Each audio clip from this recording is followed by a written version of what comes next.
going on, guys? So today we're continuing with the Marvel Retro Wave, and today we're going to be taking a look at Wolverine. And I know some of you are like, how many Wolverine figures are we going to get? It seems like every wave we're getting another Wolverine. Well, the thing is, Wolverine has been involved in so many different storylines that they could probably keep releasing Wolverine figures over and over, and until the end of time. He's just been featured not only in different groups but also solo stories. And so the version we're looking at today is actually from a solo story. It was in Wolverine issue number 2. Basically, I had to use my Marvel Unlimited subscription to go back and do some research to figure out what this storyline was and what this figure is based on, because I wasn't familiar with it at all. So it comes with the Muramasa Blade, if I'm pronouncing that correctly. And basically, this is a blade that takes over the mind of whoever holds it. It's only destined for one warrior to hold. So when Wolverine grabbed it, it basically took over his mind and he went into a rage. But let's go ahead and get him out of the packaging and take a closer look. Okay, so here we have Wolverine out of the packaging, and as you can see, he comes with hands and the Muramasa Blade. His default hands have the claws popped out. These are the normal claws that we're used to seeing, not the ones that are on the X-Force Wolverine figure. One thing that's also important to note is when he was wearing this outfit, he wasn't going under the name Wolverine. At this time, the X-Men team, along with Wolverine, were believed to be dead, so he was using his alias, which is Patch.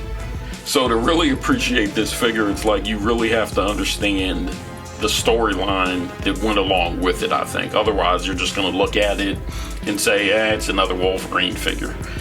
Now, let's take a look at some of the paint detail, because while it looks like a solid black figure, it's really not.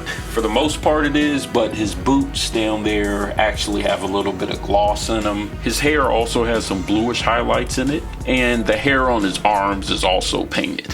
So for such a basic design, I think they did a good job. I mean, this is what he looked like in the comics, so I can't really complain about not enough Art Deco or anything like that, because this is what he looked like. Okay, in terms of articulation, you're going to get these butterfly style joints with Wolverine, where you're going to get his arms back that far. His head, that's about as far up as it goes. It's pretty much kind of a straight ahead look, and you can get him looking down about that far. For his arms, he has bicep swivel, so you can get his arms turning a little bit like this. He has double jointed elbows and wrist swivel and pivot. So you're going to be able to get his hands moved around in different directions, which will come important when he's holding the blade. He has waist swivel, so you're going to be able to get him turned to the side like that if you want. And for his legs, he has thigh swivel, double jointed knees, and ankle pivot. So if you're not a fan of the default head, you can swap out to other Wolverine heads. In this case, I'm using the Patch version that came with the Wolverine Rider series, where he came with the motorcycle. And this one makes sense because, like I said, he was assuming the identity of Patch at this point in time. Although when he grabbed the blade, I'm pretty sure that the patch disappeared and his face was like normal. I don't know, it was some weird stuff going on with this blade. But anyway, I think this is how I'm going to display him, because I like this look a lot better than Wolverine screaming, even though that was how he was portrayed in the comics when he wielded this blade, because he, like I said, the blade took over possession of his mind and body, and so he wasn't himself. And so that's why you get him in that kind of berserker rage style face. So now let's move on to my final thoughts. Okay, so for my final thoughts on this figure, it's another Wolverine figure. If you're not familiar with the storyline that I referenced throughout the video, you're probably not going to know what the heck's going on, and you're probably going to pass on it. If you read the storyline, you remember it, and you like this version of Wolverine, and maybe some people who even haven't read it, they just like this look for Wolverine. They're huge Wolverine fans, they'll want it. But I think I think a lot of people may pass on this one, to be honest with you. Out of the entire wave, this is my least favorite figure, and it's not so much because it's a bad figure, it's just that you really need to understand the storyline to appreciate it.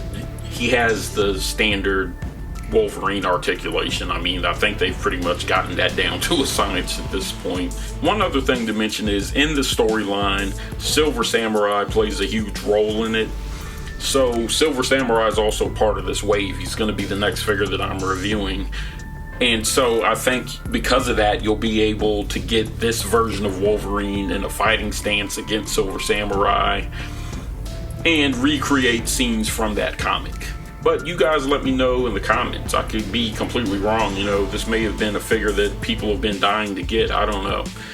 I had to do some research on it myself to get caught up to speed. But let me know what you guys think in the comments. Are you happy with this Wolverine figure? Do you think he's a good accessory to go along with Silver Samurai? Let me know. Thank you guys for watching. As always, thank you for your support, and I will see you on the next video.